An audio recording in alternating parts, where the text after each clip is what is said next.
Amém. Vamos seguir então?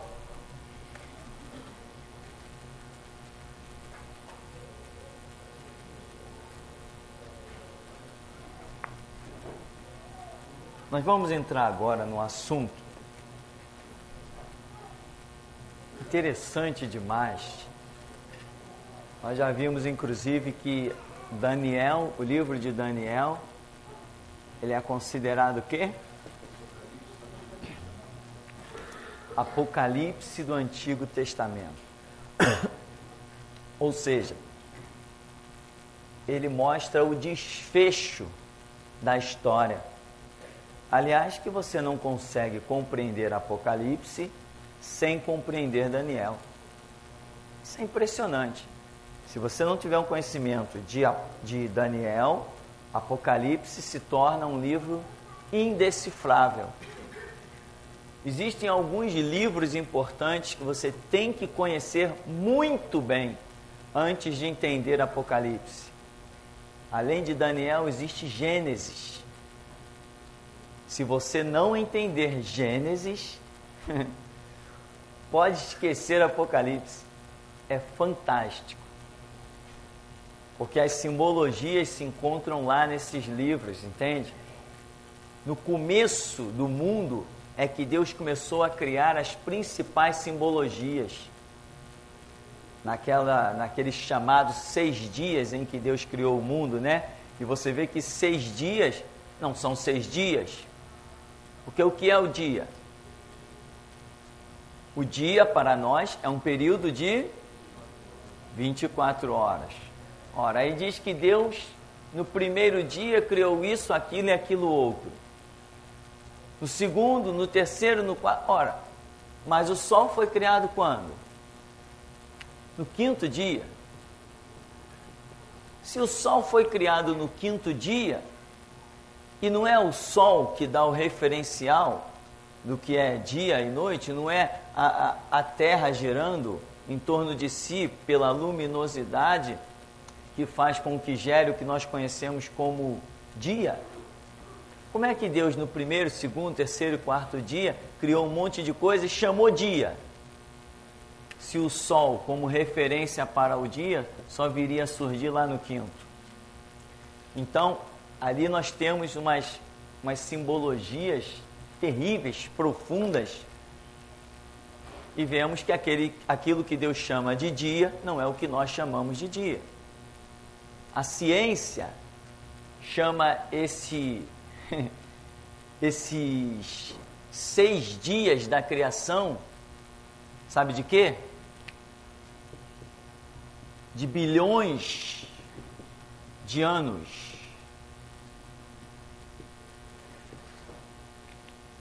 Aquilo que, primeiro dia, segundo dia, em 6 dias Deus criou o mundo e no 7º descansou. Isso que muita gente chama de 6 dias, como a Bíblia literalmente mostra, para a ciência representa bilhões de anos. É uma coisa meio impressionante. E ainda nós temos um fato, que a terra que nós vivemos não é a terra criada, é a terra recriada. Já vimos isso, provavelmente vamos ver novamente. Então, nós não vivemos numa terra que é a terra original. Não. Na terra original, habitava nela os dinossauros. Habitavam os elasmossauros, as crianças entendem bem desse nome, bem melhor que a gente, né? Os desenhos animados, pterodátilo, né? Então, na terra original habitavam esses. Na terra recriada, esses já não existiam mais. O homem nunca, embora tenha uns desenhos animados aí bem bonitos, né? Do dinossauro até jogando ping-pong com as crianças, já viu? O homem nunca viveu na mesma época dos dinossauros. A diferença cientificamente provada dos fósseis encontrados de dinossauros e do fóssil mais antigo do homem, a distância é de bilhões de anos. Antes que Deus colocasse o homem sobre a terra, ele fez muita coisa nessa terra. Então essa questão do que a Bíblia chama de dia para nós, não tem nada a ver com o nosso dia. O tempo da criação ali não tem nada a ver com o nosso tempo. Bom, mas simbologias à parte, vamos seguir então, com a graça de Deus, para nós meditarmos um pouco mais nessa questão do livro de Daniel, em que ele fala das 70 semanas. As famosas 70 semanas de Daniel. Quem aí já leu o livro do profeta Daniel todinho? Quem já leu? Já leu, né? Você já leu umas 5, 6 vezes? Então lê mais umas 10, 20, tá? Eu estou com o propósito de gravar todo o Antigo Testamento em áudio para disponibilizar gratuitamente no nosso site, porque eu tive em contato com alguns trabalhos, mas não gostei. Sem contar o preço que estão cobrando por aí. Nós ainda vamos ter isso feito, vou gravar todinha, um bom trabalho para disponibilizar no nosso site. E aí você poderá ter em mãos os livros bíblicos para ouvir exaustivamente. Irmão, hoje, o conhecimento que eu tenho de Mateus, Marcos, Lucas e João é fantástico. Se alguém disser assim, que Jesus disse, eu digo, como é que é? Não disse não. Não, mas está escrito na Bíblia. Não, não está não. Não, mas a Bíblia é muito grande, você não sabe tudo. Eu não sei tudo, mas isso que você está dizendo lá não está. Entende, irmão? Já tive vários debates com pessoas dizendo, não, Jesus falou assim, assim, assim. Não, não falou não. Não é escrito nos evangelhos, não está não. Pode pesquisar a vida inteira. Se achar, traz para mim. Porque eu tenho as histórias do Novo Testamento, eu tenho elas todas na minha cabeça. Você começa ela e eu termino. Entende? Você começa a falar um versículo, eu termino. Entrou na minha mente. Por quê? Foi muita leitura antes dessa eletrônica maravilhosa surgir. Eu li a Bíblia para valer, irmão. Novo Testamento eu perdi a conta de quantas vezes eu li aquilo ali. Entende? Então nós vamos ter, que vai fazer parte, se Deus quiser, também da nossa sala do crescimento espiritual, e vamos estar fazendo cópia para os irmãos. A visão do ministério aqui é dar. Amém? Essa é a visão da igreja, dar. Porque Jesus nos tem feito uma promessa. Dá e dar-se-vos-á. E nós queremos receber dele. Amém? E até aqui ele nos tem ajudado. Então nós vamos estar fazendo esse trabalho. Então, se você leu Daniel, continue lendo, porque ali está também a história do final, né? Daniel, eu diria que é até um pouco mais fácil de compreender do que o próprio Apocalipse. Então vamos seguir aqui. 70 semanas, quando você abrir ali Daniel capítulo 9, como diz a referência aí, você vai ver o anjo falando com Daniel. 70 semanas estão determinadas sobre o teu povo. Amém? Quem é o que o anjo se refere? Teu povo. De quem o anjo está falando? Não está falando da igreja, está falando de Israel, porque falou o povo de Daniel. Aqui começamos a apontar aonde os grandes estudiosos começam a errar, quando não percebem os detalhes. Se o anjo está falando para Daniel, está dizendo o teu povo, não tem a ver com igreja. Então, essas 70 semanas são um período profético em que o relógio que vai marcar esses fatos se chama Israel, não se chama igreja. Porque o anjo diz, 70 semanas estão determinadas sobre o teu povo. Então, é o reloginho de Deus que se chama Israel. Israel é o relógio do mundo. Aí, quando o anjo dá essa palavra, começa a contar coisas para Daniel. Depois você vai ler o capítulo 9, tá? Mas nós vamos ver aqui, eu já vou direto, como diz aí na apostila, que essa semana profética, ela se divide em 3 períodos. O primeiro, como está escrito aí, de 7 semanas que formaram 49 anos.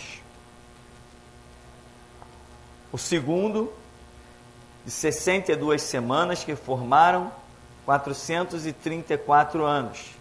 Quer dizer, 434 com 49 dá quantas semanas? É 483, né? É isso? É isso mesmo? Tá. Então, ficou faltando aí um período de anos, porque 70 semanas, ora, 7 vezes 7, 490. Então, nós ainda temos 7 anos. 7 anos é igual a quê? A uma semana dessa profecia. Então, o período que hoje falta, chamado uma semana, será um período de 7 anos, em que também vai estar alguma coisa acontecendo sobre a nação de Israel. E o que é essa semana? É o envolvimento, é a administração, é o reinado do anticristo, que governará por 7 anos. Então, presta atenção, hoje nós já cumprimos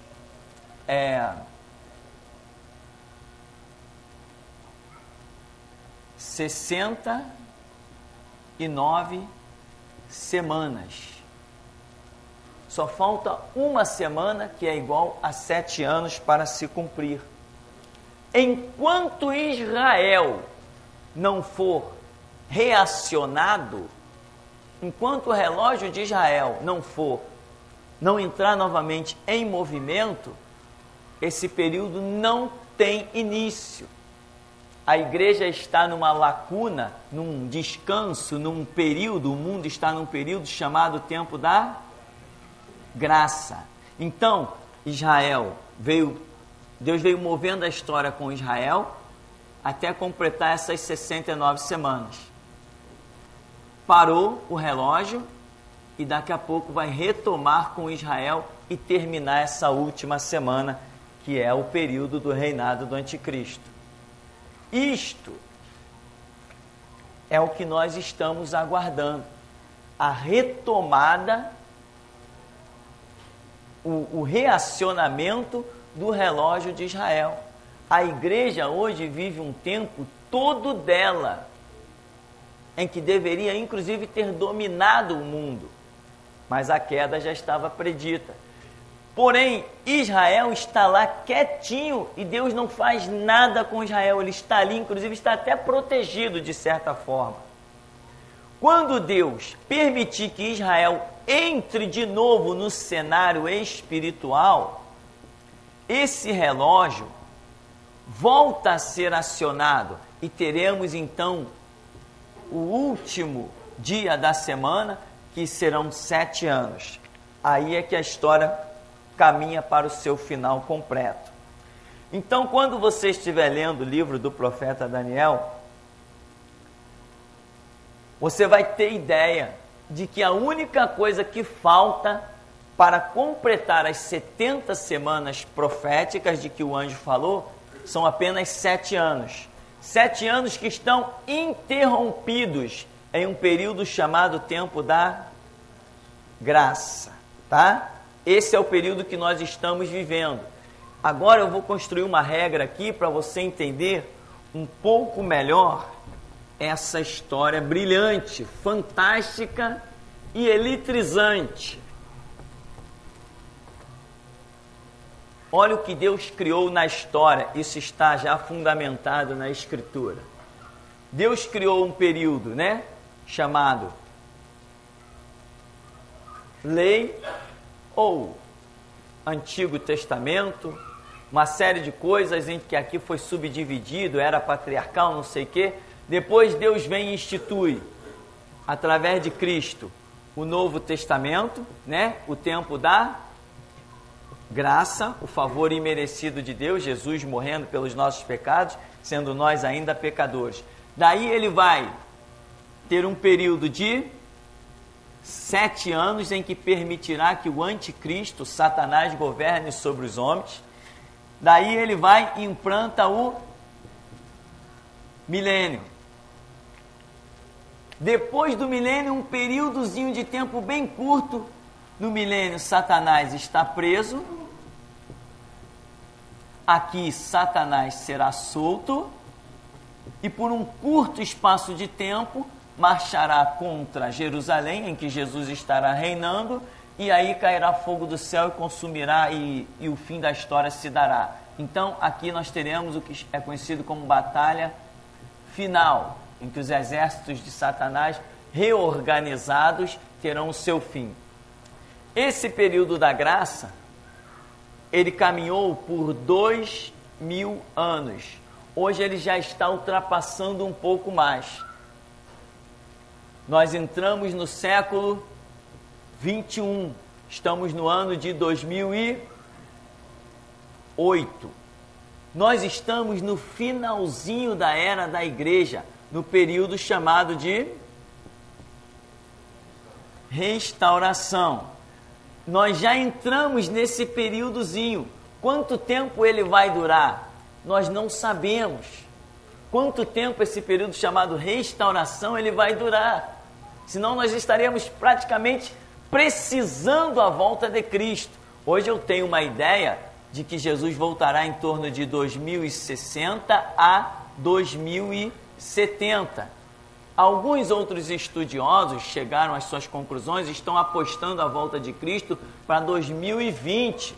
Eu não creio, mas eu vivo como se Cristo fosse voltar hoje. Então, eu creio nesse período. Nós estamos aqui no tempo da restauração. É possível que a restauração, em ser um período tão especial, ela venha até a durar 70 anos. É por aí justamente que eu acredito. O tempo, Deus falou com Daniel lá, 70 semanas. O 7 está ligado à perfeição das operações de Deus.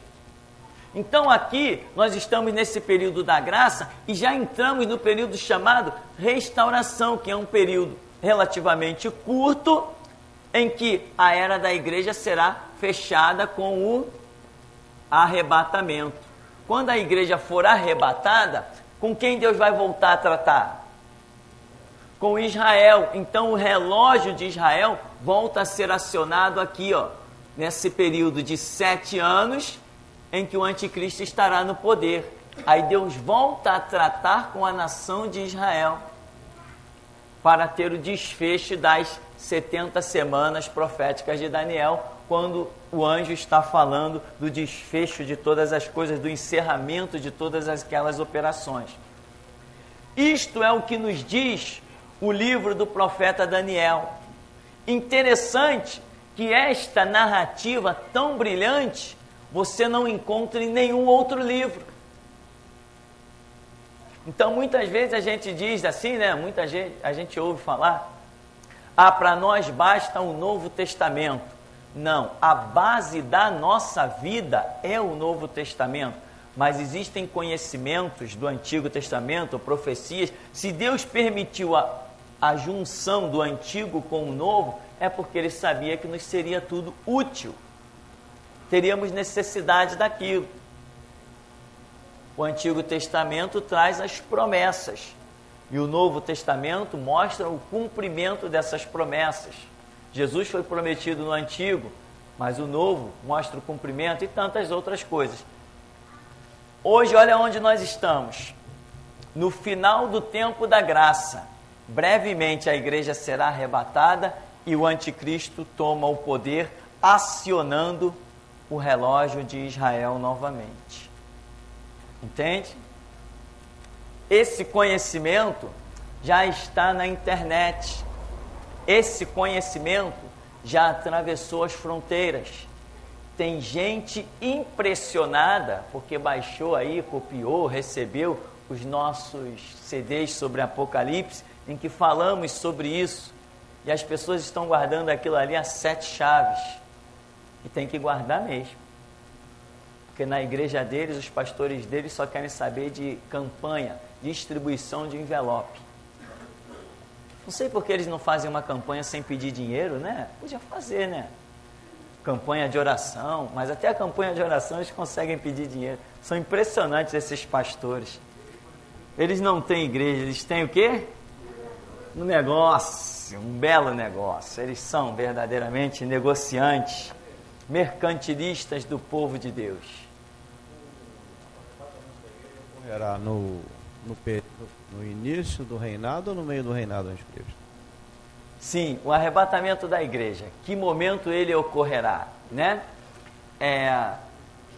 Aqui a gente põe assim uma definição, mas o que acontece? Estará aqui meio que uma junção de períodos. Essa junção de períodos, ela já é marcante, porque veja, o primeiro cavalo do reinado do anticristo, ele é um cavalo de paz, é o cavalo branco, não é? Se o anticristo ainda está reinando com paz, por que a igreja não pode ainda estar aproveitando esse período? Deus não pode estar usando a igreja para fazer alguma coisa, porque a igreja é que tem o conhecimento. Então, quanto mais Deus permanecer com a igreja restaurada na terra, mais ele vai poder estar influenciando vidas e alcançando almas. Então, quer dizer, a igreja aqui tem como que uma junção, ou seja, a igreja entra um pouco no reinado do anticristo. Por que entra? Porque nós já tivemos algumas lições aqui passadas, em que vimos que há um momento em que é dito que à meia-noite ouviu-se um grito. O grito da meia-noite é uma igreja restaurada. Mas se é meia-noite, o que significa? Que o anticristo já está reinando. Ora, se o grito da meia-noite, então significa que a igreja adentrou ao reinado do anticristo.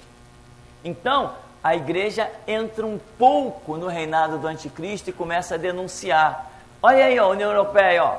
Olha a besta aí, ó. Olha ele aí, ó, né? Olha, tá vendo? Olha a intenção dele. Só quem tem condições de fazer isso é a igreja. Israel não tem condição. E se a igreja já tivesse sido arrebatada aqui, no começo, não restaria ninguém para denunciar. E se a igreja fosse simplesmente arrebatada aqui, não teria tempo nem para martírios. A igreja penetra um pouquinho dentro do reinado do anticristo. Justamente a parábola das 10 virgens nos ensina isso, porque diz que à meia-noite, e meia-noite é quando o reinado do anticristo já estiver acontecendo, isso é o chamado meia-noite, à meia-noite ouviu-se um grito. Esse grito é de uma igreja restaurada que vai estar denunciando o período das trevas. Então, a igreja entra no reinado do anticristo. Sobrepõe aqui um períodozinho ao outro. Aí, na verdade, essa transição, ela é manifestada de muitas maneiras na própria Escritura. Você vê que, por exemplo, João Batista. João Batista começa a pregar, mas Jesus já está ali. Entendeu? Então, sobrepõe. No mesmo período em que João Batista está batizando, os discípulos de Jesus também já estão batizando. Há uma sobreposição aqui, né? Um entra dentro do ministério, do tempo do ministério do outro. Não é tipo assim, terminou uma coisa e começou outra. Não, elas vão como diz, há uma penumbra, né? Vai havendo uma passagem gradativa. Apocalipse 3,10 diz assim: como guardaste a palavra da minha paciência, também eu te guardarei da hora da tentação que há de vir sobre todo mundo. Quer dizer que a igreja não vai passar, ela entra na tribulação, mas não vai pegar ela toda, né? Não, veja bem, aí a referência aí é demonstrando o arrebatamento. O que acontece? Há uma igreja que vai ser arrebatada? Sim, e há uma igreja que não vai ser arrebatada. Aí especificamente, quando Jesus escreve essa carta Apocalipse, ele está querendo demonstrar isso. O livramento pelo arrebatamento e o que ele vai deixar aí para encarar o reinado do anticristo, sem a graça, sem a misericórdia, sem a unção, sem o Espírito. Entende? Mas aqueles que ele está dizendo aí, porque guardaste o meu nome, né? Perseveraste na minha palavra, também eu te guardarei da hora da tentação que há de vir sobre o mundo todo. Que tentação é essa que há de vir sobre o mundo todo?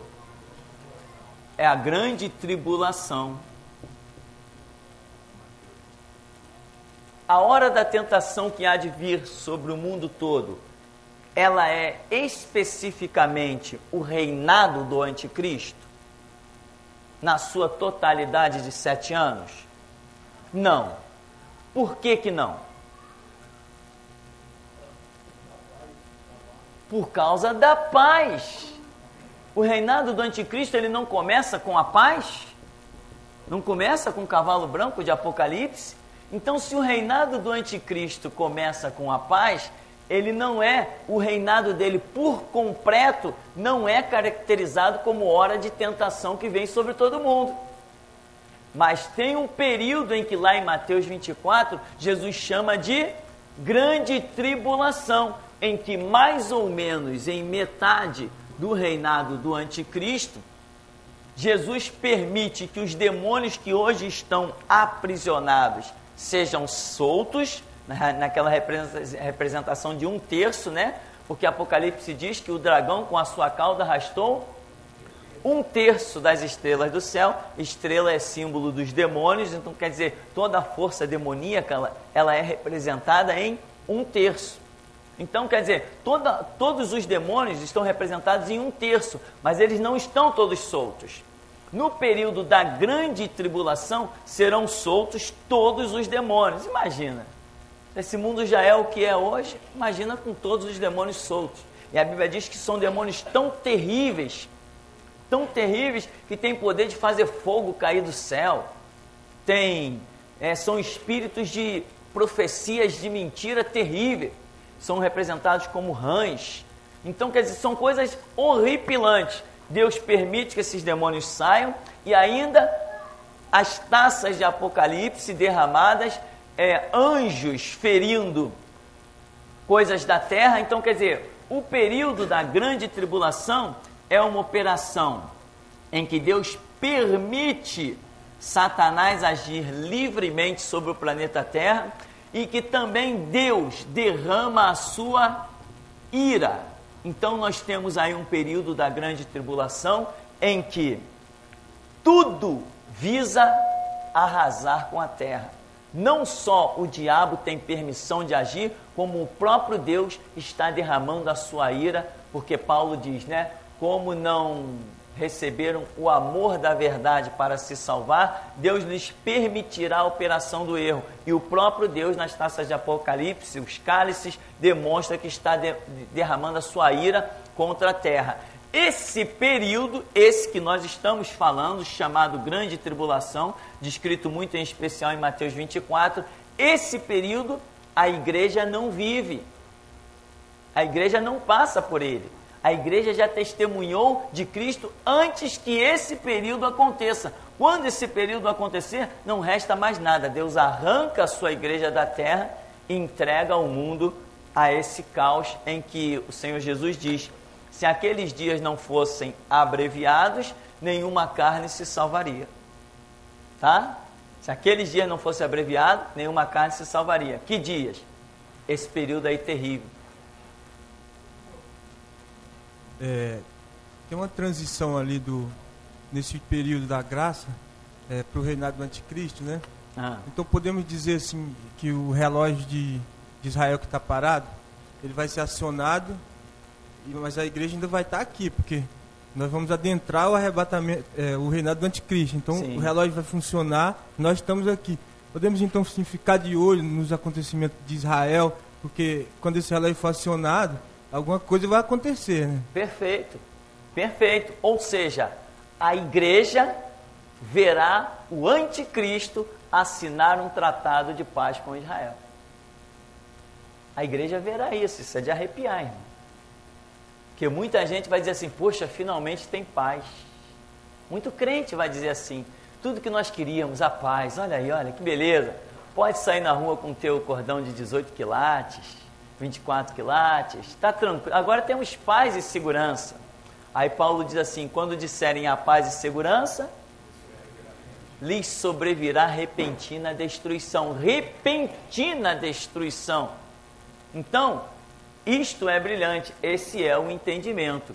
A igreja vai presenciar a ascensão do anticristo e a igreja será aquela que vai denunciar, é ele. Quando a igreja sair da terra em que o anticristo arrancar a sua luva e mostrar a mão de ferro, aí todos vão dizer assim, ainda bem que a igreja tinha falado, tá vendo? A igreja tinha razão. E é aí que muitas salvações ainda vão ocorrer, por causa do testemunho que a igreja vai deixar. Porque, ó, agora tem um detalhe, né? Estou falando, que igreja que eu estou falando? Essa igreja aqui, ó, desse períodozinho chamado... Porque nenhuma outra igreja terá conhecimento, nem coragem, nem permissão de Deus para fazer essa denúncia. Ou seja, é a igreja que vai estar denunciando o mundo. Tudo que é meio, e os meios de comunicação estão ajudando muito isso. A internet hoje é uma beleza, ninguém controla. Nós conseguimos denunciar, olha, nosso site são milhares de acessos aí, de uma hora para outra, está uma loucura aquilo ali. Então, a igreja restaurada terá conhecimento e coragem para denunciar o anticristo. É disso que nós estamos falando. Não estamos falando de crente batista, crente assembleiano. Como é que um assembleiano que está envolvido na política vai denunciar um homem político? Eles só vão querer colocar mais gente. Então, um assembleiano, hoje, um Silas Malafaia da vida. O que o Silas Malafaia vai falar contra político?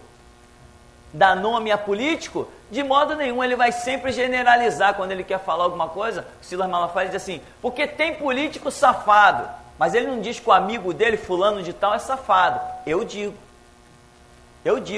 entendeu? Eu tenho essa coragem, porque eu faço parte de uma igreja restaurada. O poder que está sobre a minha vida, meu irmão, eu passo o machado no pescoço de um como se estivesse cortando uma mortadela. Isso aí já no período do cavalo branco, né? Que a igreja vai denunciar o anticristo, né?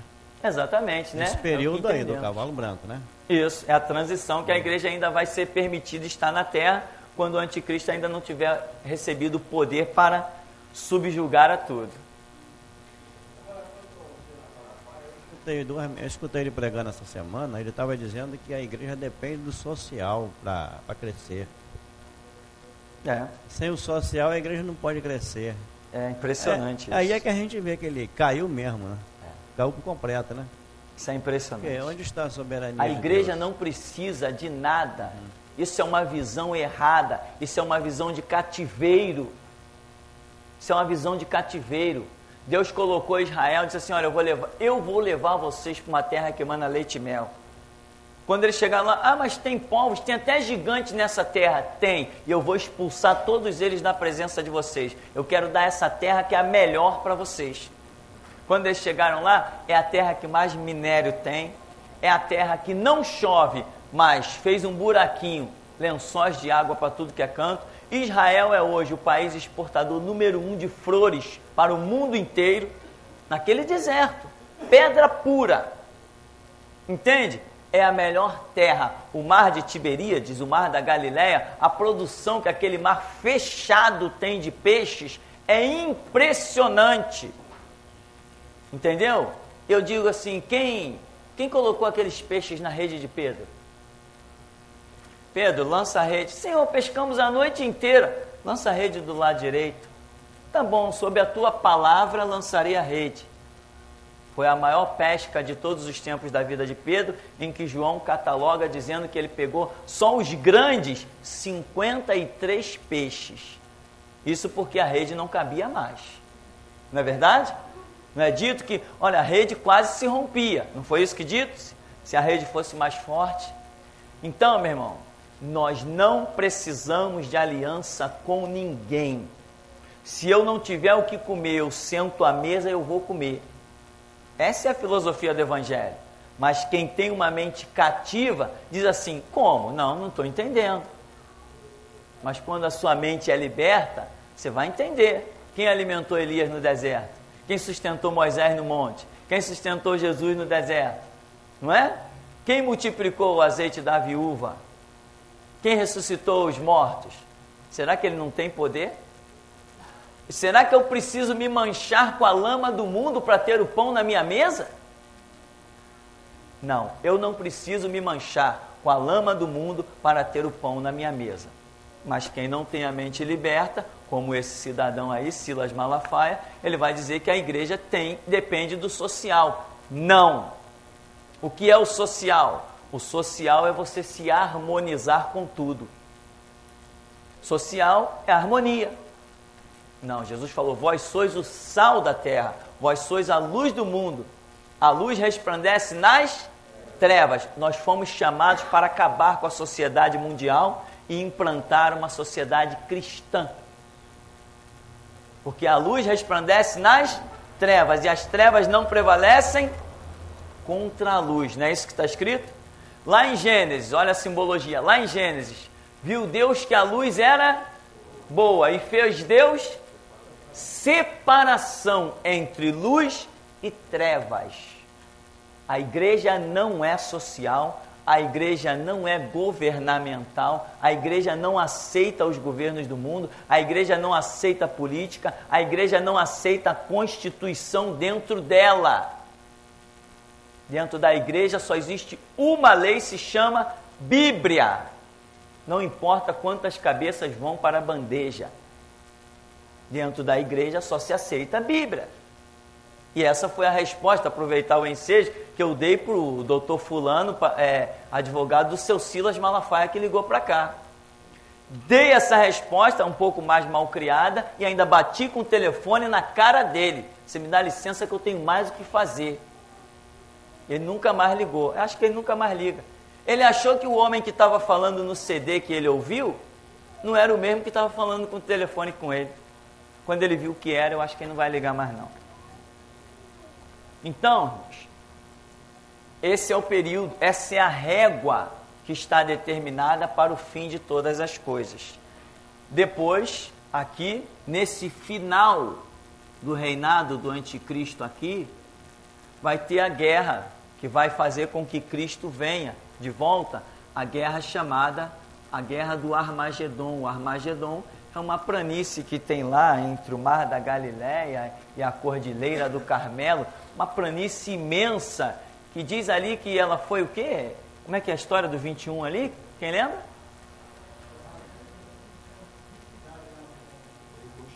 Foi reconstruída 21 vezes. O 21 está ligado à manifestação de Cristo. Eu quero que você entenda isso, que o 21 está ligado à manifestação de Cristo. São várias passagens bíblicas, mas eu só anotei isso até parece ao 19, em algum canto, não fui adiante nas anotações.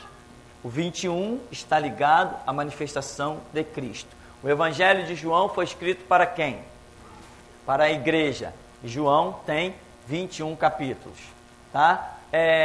Jesus disse, me convém andar hoje e amanhã e no terceiro dia sou consumado, né? Esse terceiro dia é terceiro milênio. Começo do terceiro milênio é século 21, até 2099, né? Estamos no século 21.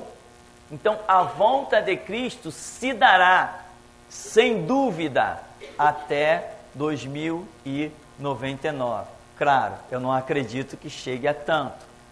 Pelas profecias bíblicas, e Jesus falou assim, em verdade vos digo que não ficará aqui pedra sobre pedra que não seja derribada. E ele também disse, derribai este templo e em 3 dias o edificarei. Aquela referência da derrubada do templo foi quando? No ano 70, Roma invadiu Jerusalém e derrubou o templo, e não ficou pedra sobre pedra, porque eles tacaram fogo no templo. E o que aconteceu? O ouro, tinha muito ouro no templo, e o ouro foi derretendo e entrando entre as juntas dos tijolos. Foi entrando entre as juntas dos tijolos. Quando os soldados viram aquele ouro todo entre as juntas dos tijolos, o que eles fizeram? Arrancaram tijolo por tijolo para tirar o ouro. Se cumpriu literalmente o que Jesus falou. Não ficará pedra sobre pedra, porque o ouro impregnou nos tijolos e eles arrancaram todos os tijolos. Que precisão, que precisão de profecia, é de assustar. Ainda bem que estamos do lado desse Deus, né?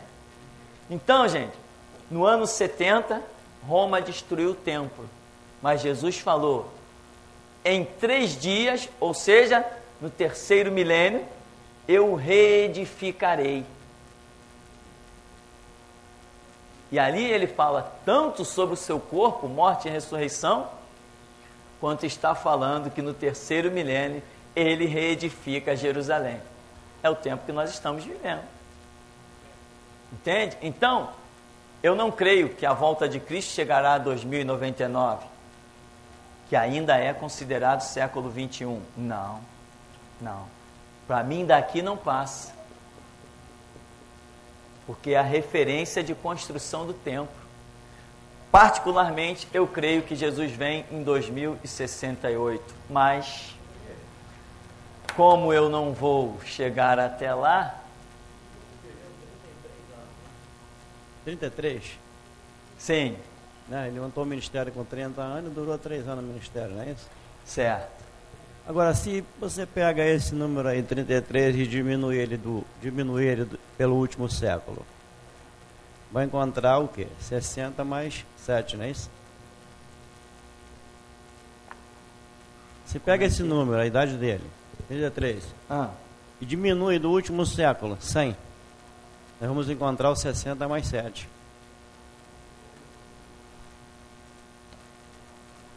Nós vamos encontrar 2 números, 67, 60 quanto mais 7. Menos quanto?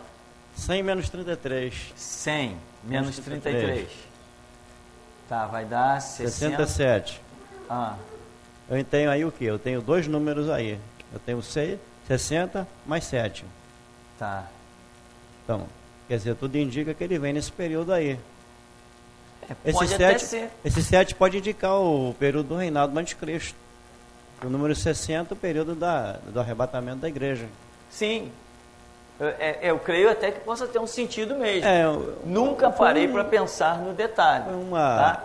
Mas, fundamentado... entendimento que me veio esta semana.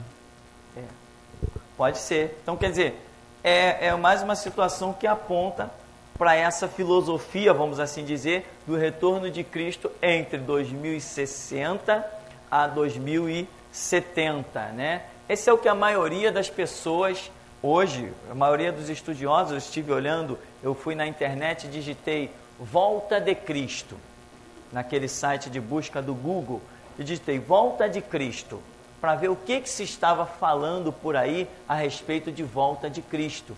E muita gente apontando para esse período, entende? Inclusive mencionando os estudos também de Isaac Newton, que diz que Cristo voltaria para os judeus no ano 2060. Tá? 2060. Esses números têm falado bastante. Bem, então, esse é o período que eu creio, mas futuramente a gente pode se ver certo ou pode se ver errado. Bom, nós vamos então só ver mais uma observaçãozinha aqui, para pararmos e continuarmos na próxima semana. Aqui está dizendo, primeiro período, 7 semanas, 49 anos, começou com a saída da ordem dada pelo rei Artaxerxes para restaurar a cidade de Jerusalém e findou com o término da reconstrução da cidade. Só um detalhe, foi dada a saída para restaurar Jerusalém, né? Quando a cidade foi restaurada, aqui o anjo está dizendo que houve o período de 49 anos. Mas tem um fator interessante nisso aqui. A cidade de Jerusalém, ela teve a sua edificação interrompida, não teve? Não houve um período que foi dito lá para Neemias, para ele parar de construir a cidade? Depois veio um outro rei e mandou recomeçar a construção da cidade e que nada fosse interrompido. Contudo, esse período, no geral, da ordem até a reconstrução, é que está sendo considerado pelo anjo. ele não está fazendo menção desse período em que a cidade parou as suas obras. Ou seja, às vezes pode parecer que alguma coisa está parada, mas para Deus não está, está dentro do projeto de Deus. Então aqui seguindo o segundo período, 62 semanas, que compõem 434 anos. Observação, primeiro período 49 anos, segundo período 434, total 483. Então, quando acabou a construção de Jerusalém, as 7 semanas, 49 anos, primeiro período, terminaram, iniciando-se o segundo período, composto por 62 semanas. Este período começou com o término da construção da cidade de Jerusalém e terminou quando Jesus foi assunto ao céu. Os 2 primeiros períodos, que correspondem às 69 semanas, 7 mais 62, já se cumpriram. Desde a 69ª semana, quando o Messias foi assunto ao céu, até a abertura da última semana, estamos no período da graça e da longanimidade de Deus, 2 Pedro 3:9. Amém? Então, na próxima semana, nós continuaremos falando ainda sobre este terceiro período, última semana. Vamos ver coisas envolvendo isso aí, coisas de Daniel, coisas de Apocalipse e coisas de outros livros proféticos que falam da mesma coisa. Amém? Então vamos estar orando em nome de Jesus, agradecendo.